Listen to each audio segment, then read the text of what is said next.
الله ربي والإسلام ديني ومحمدا رسول الله ويقيني. Assalamualaikum warahmatullahi wabarakatuh. Rabbi israh li sadri wa yassir li amri wahlul 'uqdatam min lisani yafqahu qawli. Amma ba'd. Alhamdulillah, subhanallah, Allahu akbar. InsyaAllah pada hari ini, pada pagi ini saya akan berkongsi satu tajuk, iaitu bongkar rahsia golongan Wahabi Malaysia. Kalam Khairul Bariyah. Daripada Sayyidina Ali bin Abu Talib radhiyallahu anhu, bahawa Rasulullah sallallahu alaihi wasallam bersabda, an Ali ibn Abi Talib radhiyallahu anhu anna Rasulullah sallallahu alaihi wasallam qala sayakhruju fi akhir zaman qaumun ahdasul asnan sufahaul ahlam yaquluna min khairi qawlil bariyah yaqra'una al-Qur'an la yujawizu hanajirahum yamrukuna minad din kama yamruku as-sahmu minar ramiyah fa iza laqitumuhum faqtuluhum fa inna fi qatlihim ajran liman qatalahum indallahi yaumal qiyamah. Artinya, akan muncul pada akhir zaman suatu kaum pemuda yang berfikiran bodoh. Mereka pandai berbicara perkara yang baik-baik dan bermulut manis. Mereka membaca Al-Quran tetapi tidak melebihi kerongkong-kerongkong mereka. Hanya sekadar membaca tanpa difahami isi kandungannya. Mereka keluar dari agama Islam sebagaimana keluarnya anak panah daripada busurnya tanpa kembali lagi. Apabila kalian bertemu dengan mereka, maka hendaklah kalian membunuh mereka, kerana sesungguhnya membunuh mereka terdapat balasan bagi orang yang membunuh mereka di sisi Allah pada hari kiamat. Hadis diriwayatkan oleh Muslim. Para hadirin hadirat yang dirahmati Allah sekalian, daripada hadis yang saya bacakan tadi nampak maknanya agak melampau, agak dahsyat lah, sampai dikatakan bahawa bahayanya golongan ini. Jadi tapi kita tidaklah menafsirkan hingga membunuh mereka ni, sehingga kita ni belum bertemu dengan satu perkara yang terang lagi nyata lah. Kita bukan orang yang pandang tembus, maka kita hanya menilai dari sudut yang kita faham daripada watak dan sikap mereka ini. Baiklah, jadi pada hari ini saya akan bongkar rahsia golongan fahaman Wahabi. Bila sebut golongan fahaman Wahabi ini, fahaman Wahabi yang salah lah. Mana fahaman Wahabi yang benar-benar bertentangan dari segi akidahnya, bertentangan dengan segi hadisnya. Sebab manusia ini, walaupun bukan golongan Wahabi, walaupun termasuk Ahlussunnah wal Jamaah, tetap kita semua ni ada dosa. Ada bahagian salah tu, bahagian salah nama Ahlussunnah wal Jamaah dah, tapi tetap ada dosa. Dosa ni benda maksiat. Semua orang ada. Sebab itu yang namanya orang Islam masuk neraka dulu. Orang Islam kalau tak taubat daripada dosa, masuk neraka dulu. Udah rentung, dah haba semua, dah kena seksa, barulah dia selamat. Jadi lebih sesuai yang saya katakan pada tajuk ni lah, bongkar rahsia golongan Wahabi ini. Mana golongan yang salah tindakan, golongan yang berdosa lah. Tak kira siapa pun berada di mana sekalipun, kalau fahaman dia salah, bertentangan dengan perkara yang sebenar, kita kena bagi tahulah demi untuk menyelamatkan umat Islam ni. Baiklah, di akhir zaman ini, bahkan pada ketika dan saat ini, umat Islam khususnya di Malaysia sekarang sedang gairah untuk melaksanakan ajaran Islam dengan sebanyak-banyaknya dan sebaik yang mungkin. Ini satu kenyataan, insyaAllah. Amin. Dan dalam masa yang sama juga terdapat banyak aliran dan fahaman yang mengelirukan. Kadang-kadang kita tengok fahaman orang tu keliru, tapi sebenarnya tidak. Kita yang keliru.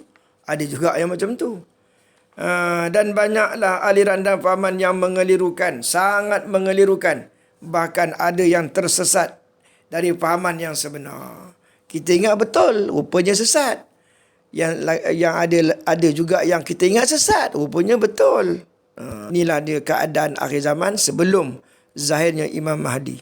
Dan sebagaimana saya katakan, saya akan bongkar rahsia yang mungkin yang masih ramai khususnya umat Islam Malaysia ni yang terkeliru dan salah faham, bahkan menganggap fahaman itulah fahaman yang baik, terbaik, yang benar, diistilahkan sebagai ghuraba di akhir zaman.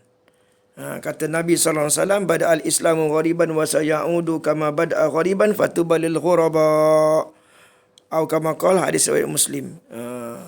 Jadi nak bagi tahu, mereka mengatakan mereka ni golongan ghuraba, asing tapi betul. Golongan yang pelik tapi betul. Ya ke? Tak ya lah, salah lah. Jadi apa dia yang saya nak fokus ni? Kalam Khairul Bariyah ni maknanya cakap tu molok-molok, cakap yang bagus, macam hebat sangat, macam ya, macam power cakap tu, betul lah, tepat lah. Padahal bukan. Ni hadis ni, isyarat ni. Okey, yang pertama. Bismillahirrahmanirrahim. Nabi Muhammad SAW sahaja yang dianggap maksum. Betul? Selain dari Nabi Muhammad tu dianggap tidak maksum. Betul? Ini kata-kata Pak Wahabi lah ni. Walaupun ianya ulama besar ke, hebat ke, guru pondok ke, wali ke, bahkan sahabat-sahabat Nabi sekalipun, semuanya tak maksum. Betul? Ada kekurangan. Betul? Boleh jadi pandangan mereka ada benar dan ada silap. Betul? Jadi nampak tak? Jadi kita nampak, betul juga ni. Bagus cakap ni. Inilah kalam Khairul Bariyah ni. Inilah kalam Khairul Bariyah ni. Jadi oleh kerana tak maksum, sahabat Nabi pun tak maksum, ulama besar, ulama pakar hadis pun tak maksum, guru pondok ke, wali pun tak maksum, sebab dia orang bukan Nabi. Betul lah tu. Jadi dia orang ambil itu sebagai sebab nak bantai ulama-ulama ni. Yang dia orang tu tak maksum, tak apa pula. Yang ulama-ulama yang hebat-hebat, yang warak-warak ni, oleh kerana dia orang tu tak masuk, tak macam Nabi, boleh bantai, boleh hentam. Mana boleh macam tu? Adab tak ada. Dan dia orang tak tahu apa sebab hikmah kenapa ulama-ulama bertindak dan menyimpulkan sesuatu itu. Macam Imam Bukhari. Imam Bukhari ambil hadis daripada Syiah. Dalam kitab hadis Imam Bukhari ada hadis dhaif.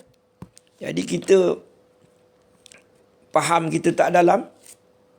Kita faham orang muda yang dangkal, yang fahaman cetek. Satu lagi, kata-kata di zaman Nabi tak ada amalan tersebut. Nabi tak buat. Nabi tak pernah melakukan. Kenapa kita pandai-pandai nak buat? Uish, betul juga. Kita fikir, rakyat Malaysia fikir macam tu. Betul juga. Hebat cakap ni. Zaman Nabi tak ada. Nabi tak pernah buat. Kenapa kita nak buat? Jadi kalau dia faham Quran, faham hadis secara mendalam, bukan dangkal, dia tahulah. Ada 5 perkara ni bila ada ni. Ini Mujaddid Fatah Tami bagi tahu ni. Yang mengeluarkan hukum mujtahid ni. Apabila tempuh 5 syarat, jadilah ibadah. Ini tak ada orang kata bid'ah. Bid'ah tu disebutkan untuk perkara agama saja. Tak betul tu. Perkara dunia tak apa, itu bukan bid'ah. Bid'ah tu benda baru, tak ada zaman Nabi, tak ada zaman Nabi, tak dibuat oleh Nabi, tak ada bertentangan dengan agama. Mana bid'ah yang betul dari segi syaraknya? Dengar elok semua. Bid'ah tu tak ada zaman Nabi, satu syarat. Kalau tak ada zaman Nabi pun tak apa, ada syarat tambahan ni. Tak ada zaman Nabi, Nabi tak pernah buat, bertentangan dengan agama. Jadi kalau tak ada zaman Nabi, Nabi tak pernah buat, tapi tidak bertentangan dengan ayat Quran yang umum, hadis, ijma' ulama' qiyas, maka bolehlah. Itu yang ulama'-ulama' lebih cerdik tu tafsir sebagai bid'ah hasanah dan sebagainya. Dia kata tak ada ni. Bila Nabi tak buat ni, tak ada zaman Nabi, kita pandai-pandai nak buat, ni Nabi bid'ah. Kullu bid'ah dalalah. Puak-puak ni. Jadi kita tak faham betul ni. Jadi dia kata bid'ah ni untuk perkara agamanya, bukan perkara dunia. Sedangkan Fatah Tami menyebut bila tempuh 5 syarat jadi ibadah apa? Niat dia betul. Ada hadis tentang niat. Perkara tu disuruh fastabiqul khairat dalam Al-Quran. Jangan bercampur dengan benda yang haram. Iza ijtama al-halal wal haram, khulibal haram wal halal. Natijah dia, kesannya disalurkan ikut syariat, tidak meninggalkan yang fardu. Umpamanya tak boleh tinggal sembahyang. Jadilah perkara tu ibadat. Jadi balik kepada bid'ah yang dikatakan perkara agama saja. Contohnya kereta, itu dunia kan. Jadi boleh tak jadi pahala? Boleh. Boleh jadi pahala, bukan agama ke? Mana ada pisah kalau orang yang pisah antara dunia dengan agama? Bukan tu fahaman sekular ke? Jadi fahaman Wahabi ni fahaman sekular ke? Bid'ah itu apa saja.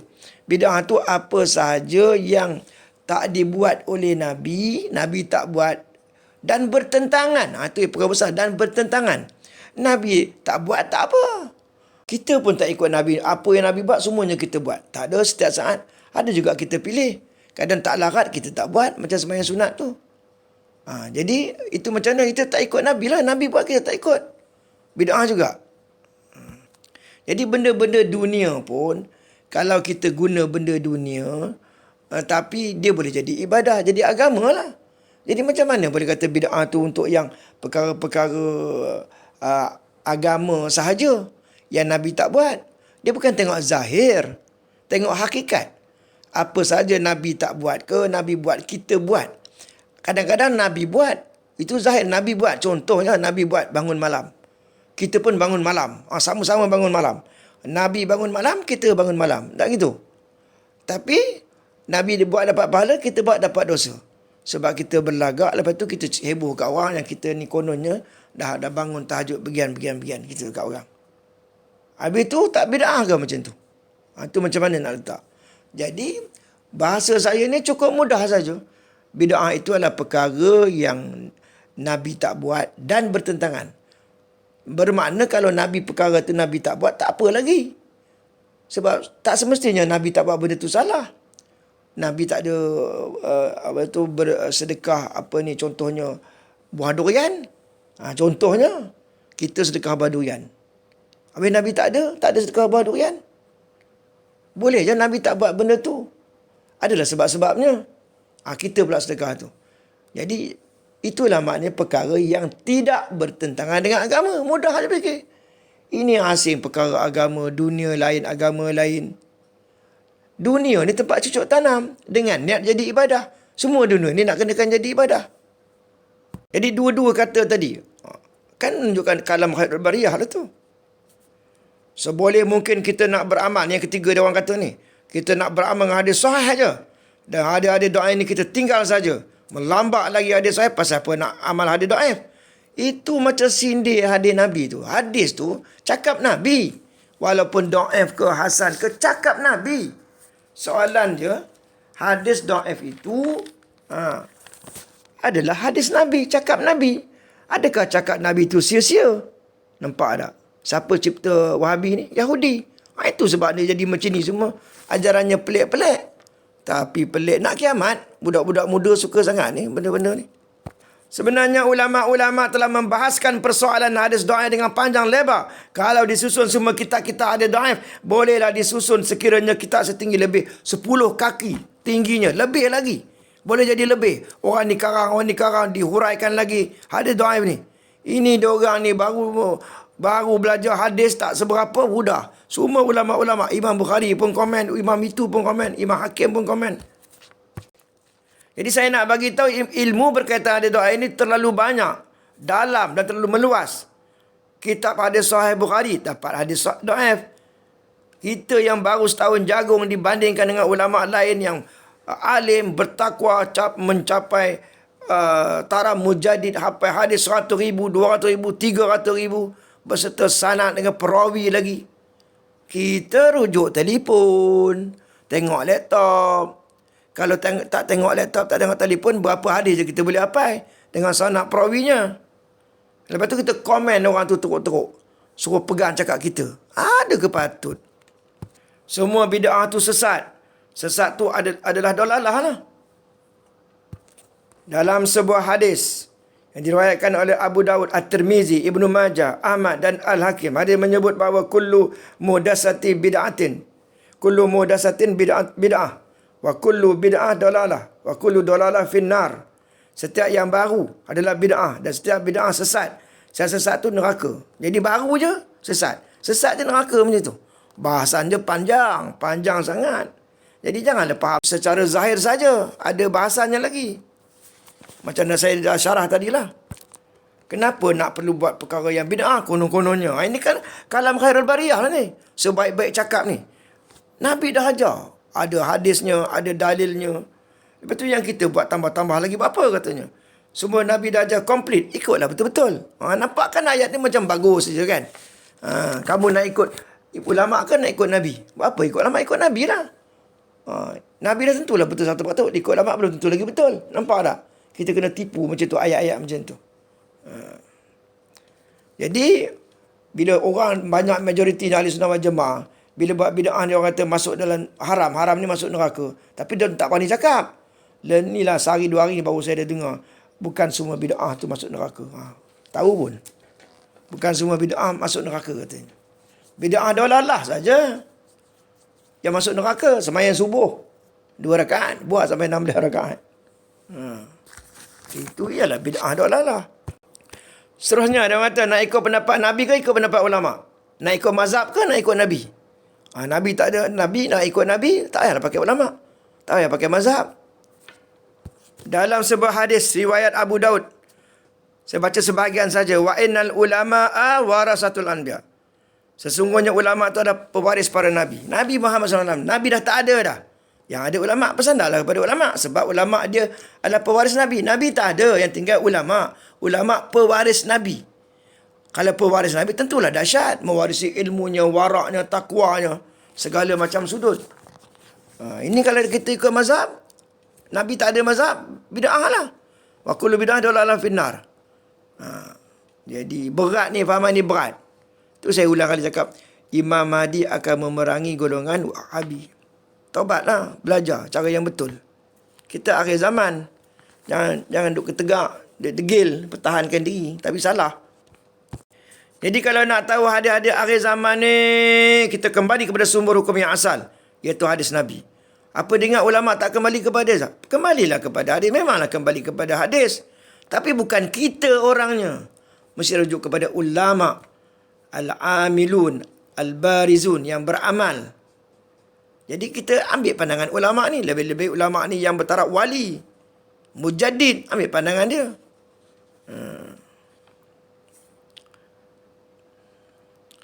Kalau orang Melayu umat Islam niat untuk semayang, maka tak perlu kepada lafaz niat.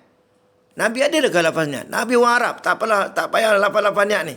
Bahasa Melayu ni tak payah. Terus saja takbiratul ihram, Allahu akbar, habis cerita. Kita ikut Nabi. Apa perlu lagi lafaz-lafaz niat? Tak perlu.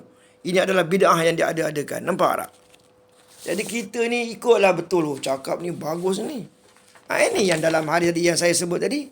Saya rujuk fi akhir zaman akan ada satu kaum ahdasul asnan, iaitu orang yang apa? Yang pemuda yang berfikiran cetek ni. Yang mereka ni apa? Pandai cakap yang bagus-bagus. Yang bagus-bagus. Kita kena ikut Nabi. Kita kena terus kepada hadis Nabi. Nabi tinggalkan 2 perkara, Quran dan hadis. Kenapa ikut lama? Ikut Nabi lah. Nampak ayat dia orang, putar belit. Jadi sebab itulah Imam Ghazali dulu belajar ilmu mantik ni. Kita kena belajar ilmu mantik. Kalau ketipu dia orang je. Subhanallah. Main zahir saja. Udahlah, mimpi susah nak jaya. Yakazah susah nak jaya. Kalau bila mimpi je nak perli lah. Bila yakazah nak perli. Bila ilham nak perli, nak entam. Jadi sudahnya satu mimpi pun tak boleh pakai. Yakazah tak boleh pakai. Apa pun tak boleh pakai. Ikut cakap dia orang tu. Subhanallah. Teruk dah agama kita. Umat Islam ini teruk. Dan lagi berkaitan dengan ayat-ayat mutasyabihat. Kita tak perlu takwil. Direct kepada makna zahir ayat tersebut. Sebagai contoh, firman Allah Subhanahu wa taala, bismillahirrahmanirrahim, innal ladzina yubayyi'unaka innama yubayyi'unallah yadullahi fawqa aydihim. Bahawasanya orang-orang yang berjanji setia kepada kamu, sesungguhnya mereka berjanji kepada Allah. Tangan Allah di atas tangan mereka. Surah Al-Fat ayat 10. Jadi mereka menafsirkan mereka beriman dengan ayat ini. Orang yang setia kepada kamu, sesungguhnya mereka berjanji kepada Allah. Tangan Allah di atas tangan-tangan mereka. Jadi tangan Allah itu ada tangan. Ya, lepas-lepas datang tangan, tanganlah. Tapi tangan tu tak serupa dengan makhluk. Nampak tak? Ayat punya bagus. Macam bagus. Tangan kita beriman. Tangan sebab ayat kalau tangan tak apa nak buat apa nak takwil. Tapi sebenarnya salafus soleh memang mereka beriman dengan ayat tu. Beriman dengan ayat ni. Beriman sepenuhnya. Tapi tangan itu diserahkan maknanya kepada Allah. Apa maksud tangan tadi? Beriman dengan ayat itu. Tapi tangan tu apa hakikatnya? Serahlah kepada Allah. Ini namanya tafwid. Adapun takwil ulama' mutaakhirin, menafsirkan dengan maksud yang lain sekira-kira supaya tidak menyamakan, supaya tak samakan dengan makhluk, terlepaslah daripada dosa syirik dan sebagainya. Jadi golongan Wahabi ni lagi cerdik. Dia kata beriman dengan tangan tu tanganlah, cuma tangan tu tak sama dengan makhluk. Mika budak orang yang tak faham, oh betul juga kata golongan Wahabi ni. Apa yang betul tak betul? Masih ada lagi syubhat di situ. Jadi sebab itulah nak ditakwilkan ulama mutaakhirin. Sebenarnya yang membenarkan tu niat mereka lah. Takwil sebabnya tahfidz macam ni. Tapi itu makna serah. Beriman dengan ayat tadi beriman. Yang tangan Allah di atas tangan-tangan mereka, maksud sebenarnya diserahkan kepada Allah. Wallahu a'lam lah. Baca tapi serah maknanya kepada Allah. Tapi golongan Wahabi, tangan tu tangan. Makna zahirnya tangan lah. Cuma tak sama dengan makhluk. Nampak tak? Tangan tu kan anggota, mana boleh. Apa maksud tangan tu? Itu kita serah kepada Allah. Ayat tadi, tangan tu apa, serahlah pada dia. Pada Allah SWT. Jadi tak sama lah fahaman Wahabi dengan fahaman Salafus Salih ini tak sama sebenarnya. Adakah tuan-tuan ingat kerana mereka ini mempunyai PhD bahagian hadis, maka segala bicara mereka boleh terima pakai? Oh, bila kata PhD ni hebatlah hadis begitu. Habis sama juga dengan ulama. Bila ulama tu hebatlah. Di akhir zaman ada yang Nabi kata wa ulama'u syarru man tahta adim sama. Yang paling di akhir zaman tu, yang paling jahat tu ulama. Jadi tengoklah pada keadaannya. Bukan salah PhD tu, salah belajarnya tu. Tak sama. Akhir zaman kan tak sama dengan dulu-dulu punya. Maka segala bicara mereka boleh diterima pakai ke? Persoalannya, ilmu hadis yang dipelajari oleh mereka adakah sama seperti pakar hadis yang telah menghafal hadis 100,000 hingga 300,000, bahkan sampai 1 juta hadis yang dihafal berserta sanad, diketahui perawinya dengan detail, tarikh lahir, wafat, bila bertemu, yang ni tak bertemu begitu begini. Jadi bila kita dalam konteks Wahabi ni dah banyak dah. Jadi kita pun berat belah tak percaya. Dak ma jadi buka ila ma la jadi buka. Tinggalkan yang ragu-ragu kepada yang tak ragu-ragu. Lebih baik kita bersandar kepada ulama al-amilin wal-barizin. Ulama yang beramal, yang bertakwa. Dia ulama dia dah siap semua dah. Ini konon-konon ada takhris-takhris. Mesti betul ke? Nampaknya macam pelik-pelik je. Bila hadis ni doa, bila mudah-mudah aja. Mudah-mudah kata hadis doa tak boleh pakai ikut sedap dia orang. Tu saya selalu ulang. Kenapa kamu Imam Mahdi memerangi tu? Taghzuna Jaziratul Arab. Kenapa Imam Mahdi memerangi negara Wahabi ni? Dekat sana pun ada mata satu lagi dekat kementeriannya, jabatannya begitu begini. Tidak pula golongan Wahabi Malaysia pergi bantai negara-negara tu. Gamak takut gamak. Kalaulah kita kata dia orang belajar tu sama saja, kenapa kalau disiplin ilmunya sama, kenapa banyak perawi yang dianggap siqah, pakar hadis terdahulu, dibanding dengan pemegang PhD sekarang ni, tiba-tiba dianggap dhaif lah, matruk lah dan sebagainya. Dan mereka lebih benar, lebih tepat, lebih patut. Kalaulah golongan Wahabi Malaysia ni tuan-tuan, mereka semua jadi perawi hadis. Gamaknya hadis dia orang nak letak mana? Sahih ke, hasan ke, dhaif ke, maudhu' ke, mungkar ke? Tuan-tuan boleh nilai sendiri. Jadi kita tak boleh sombong. Kita ingat kita punya bacaan hadis kita tu betul sangat. Tak payah banyak, 10 hadis sudah. 10 hadis berlainan, bacakan. Kita tabur-taburkan, makna susun dia berlainan, suruh dia susun balik perawi-perawi hadis tu. Suruh mereka betulkan semua sanad dan perincikan perawi-perawinya. Dan nyatakan takhris hadis berserta sebab musabab. Jangan bagi laptop, jangan bagi telefon. Jawapan ada pada kita. Kita dah siap-siap dah, susun dah. Bolehkah mereka jawab dengan baik, tepat dan sempurna? Jadi begitulah juga ayat diorang. Kita tak boleh bertawasul dengan Nabi yang telah wafat, wali-wali yang dah meninggal dunia. Sebab benda tu syirik. Betul lah. Jadi rakyat Malaysia ni tak, betul lah. Kita tendarat dengan Allah SWT. Minta terus. Iyyaka na'budu wa iyyaka nasta'in. Nampak tak? Itulah namanya kalam khairul bariyah. Nampak bunyi hebat, dahsyat. Tapi tak faham. Rupanya pandai. Yahudi lah. Lan tarda ankal yahud walan nasara hatta tattabi'a millatahum. Pandai dia orang menipu daya. Cipta macam ni. Dia kontrakan ni. Sebenarnya bila kita tak boleh bertawasul dengan wali, dengan Nabi, itu memutuskan hubungan kita secara roh dengan Nabi dan wali dan ulama-ulama ni. Itu sebenarnya. Alasan mereka itu semua mengundang kepada syirik. Sedangkan kita ni syirik itu dosa besar. Jadi rakyat Malaysia, orang Islam yang tak faham ni takut. Jadi tidak bertawasul lah. Jadi dengan kata lain, umat Islam ni hanya bertauhidkan kepada tauhid rububiyah saja. Dah masuk tauhid 3 serangkai ni lah. Tidak beriman kepada tauhid uluhiyah. Artinya ramai umat Islam ni masih syirik lagi. Sedangkan syirik itu dosa besar. Jadi mereka menolak tawasul. Bunyinya bagus. Kalam Khairul Bariyah.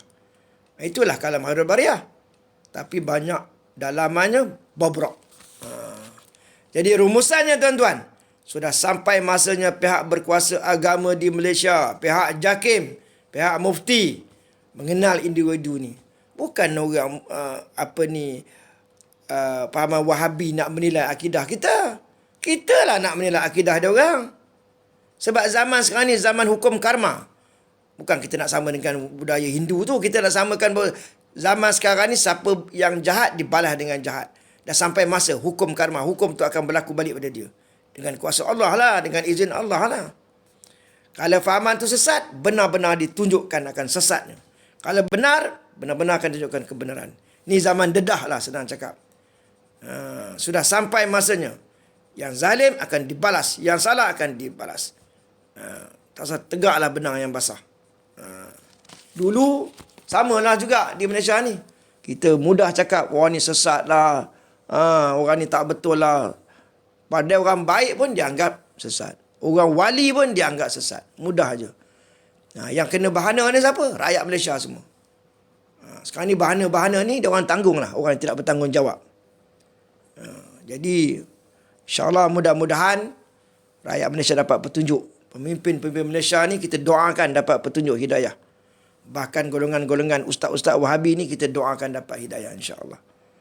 Ampun maaf daripada saya. Demi menegakkan kebenaran di akhir zaman ni insyaAllah. Mudah-mudahan semua orang akan kembali mendapat hidayah. Kembali di atas jalan yang benar. Sekian. Wabillahi taufiq wal hidayah. Assalamualaikum warahmatullahi wabarakatuh.